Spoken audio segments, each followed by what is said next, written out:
Israël a visé plus de 800 cibles au Liban lundi, y compris la capitale Beyrouth, provoquant la fuite de milliers de personnes. Le dôme de fer israélien a intercepté des roquettes en provenance du Liban lundi en fin de journée, mais les craintes d'un conflit plus large au Moyen-Orient demeurent. Le président américain Joe Biden a déclaré aux journalistes à la Maison-Blanche que les États-Unis travaillaient avec les protagonistes dans la région. Nous nous efforçons de désamorcer la situation de manière à permettre aux gens de rentrer chez eux en toute sécurité.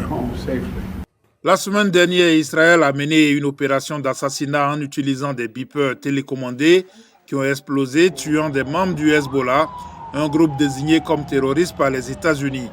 Le premier ministre israélien Benjamin Netanyahou a promis de poursuivre les campagnes militaires d'Israël.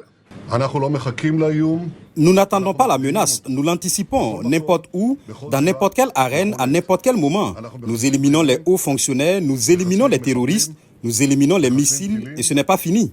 Le porte-parole de l'armée israélienne Daniel Hagari a averti lundi les civils libanais de ne pas s'approcher des dépôts militaires. Le Hezbollah a l'intention de lancer ses armes en direction d'Israël et nous ne le permettrons pas. Ne vous en approchez pas pour votre propre protection. Les frappes aériennes ont provoqué une réunion d'urgence du cabinet libanais et des mises en garde de la part des Nations Unies. Ce que nous avons vu la semaine dernière est dramatique. Les conséquences sur les civils ont été énormes. Et tandis que la Maison-Blanche a déclaré lundi qu'elle continue à rechercher une solution diplomatique, un analyste a déclaré à la VOA qu'un cessez-le-feu dans cette guerre qui a duré presque un an entre Israël et le Hamas semblait de plus en plus improbable.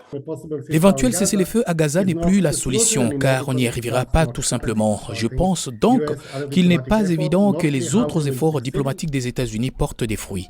Le conflit a commencé le 7 octobre dernier lorsque le Hamas, qualifié de terroriste par Washington, a attaqué Israël, tuant plus d'1 millier de personnes et prenant 250 autres en otage.